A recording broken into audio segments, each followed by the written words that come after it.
Pak Ridwan. Baik, pimpinan, terima kasih. Langsung saja.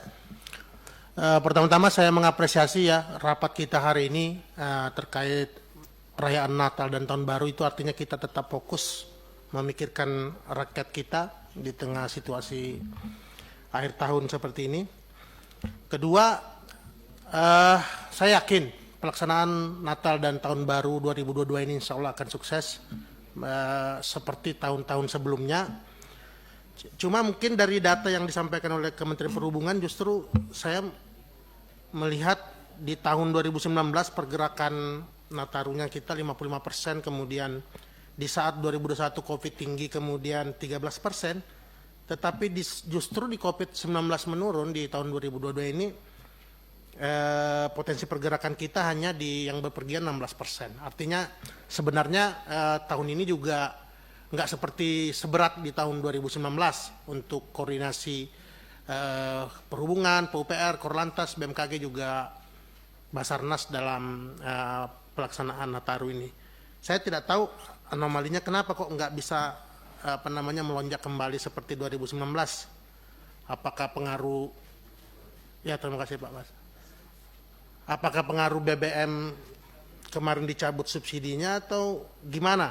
Atau ekonomi sulit? Harusnya tahun ini peningkatan Nataru bisa sampai 25 atau 30%, mendekati 55% di tahun 2019.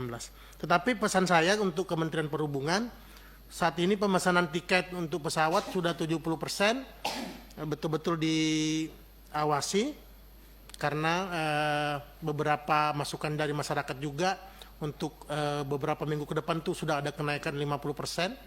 Betul-betul dicek tarif batas atasnya, jangan sampai kemudian melebihi tarif batas atas, juga fuel surcharge-nya. Juga disiapkan sanksinya Pak.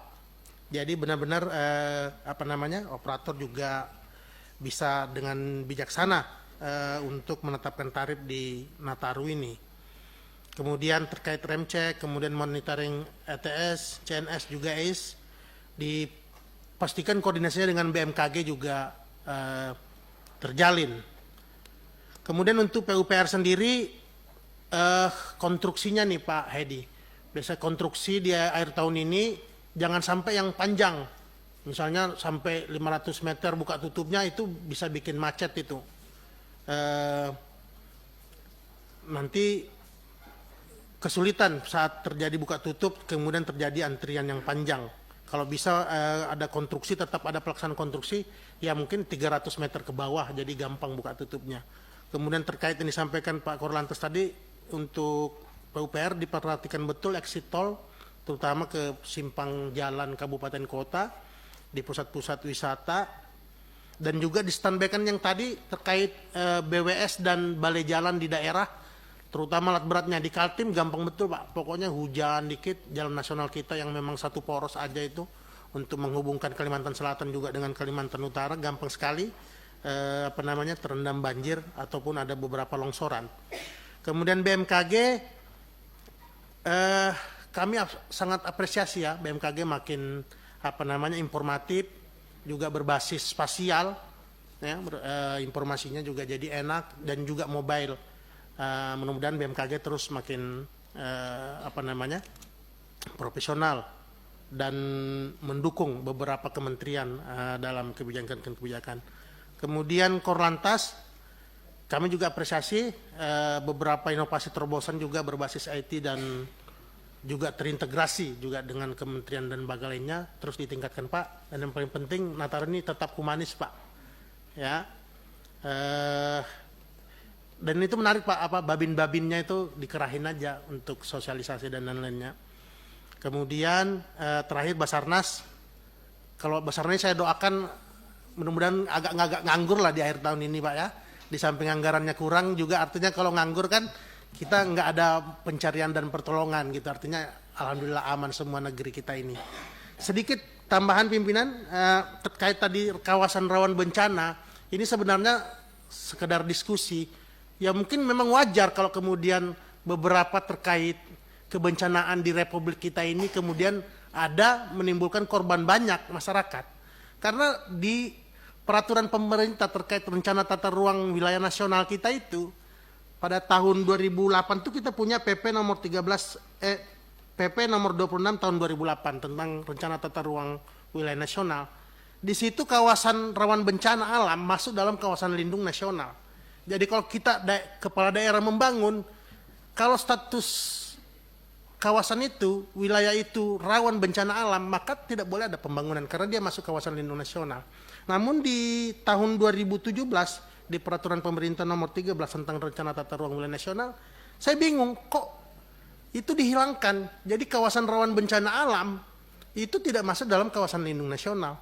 Jadi pemerintah daerah atau pemerintah pusat bisa saja membangun pemukiman, perumahan, ya di dalam sebenarnya kawasan yang misalnya data ibu ada patahan di situ, tetap saja ada bangun pemukiman perkampungan di situ, perumahan. Nah ini sebenarnya kebijakan regulasi-regulasi ini yang kadang-kadang justru kita sudah siap secara infrastruktur, secara sumber daya manusia dan lain-lain, tapi tetap saja akan menimbulkan korban jiwa yang banyak kalau perencanaan pembangunan kita yang keliru. Terima kasih pimpinan. Assalamualaikum warahmatullahi wabarakatuh. Baik, saya menikmati Dinda ngomong. Pakai batik, kacamata keren, kayaknya boleh jadi menteri ini. Rapi kali hari ini. Baik, ini memang Pak Menteri, ini ada, saya juga membaca Pak, kan waktu saya bicara soal mitigasi bencana ini dengan Ibu BMKG, saya melihat Pak PP itu. Ini yang Pak Iwan tadi sampaikan di peraturan pemerintah yang dulu itu mengatakan kawasan bencana itu kawasan lindung. Di PP terbaru tidak lagi menjadi kawasan lindung.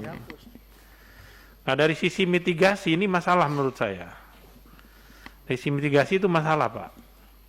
Jadi kita tidak bisa membedakan lagi di aturan mana yang rawan bencana dan perlakuan kita yang berbeda terhadap daerah yang tidak rawan bencana. Ini kan harus ada pembeda ini Pak. Dan ini tidak bisa dibebas kepada publik, negara harus hadir. Kita harus buat aturan. Ini menurut saya ini mesti masukan juga nih, mohon izin Pak Menteri PUPR ya. Ini bisa dikasih masukan sebagai masukan lah kepada pemerintah. Ini kalau dikasih bebas begini Pak, orang bisa bangun di kawasan rawan bencana nggak ada larangan. Padahal kan kita harus hadir di sana. Salah satu mitigasi bencana itu adalah antisipasi. Ya, antisipasi itu penting. Antisipasi termasuk dari sisi aturan. Bagaimana kita menyikapi itu dari sisi aturannya.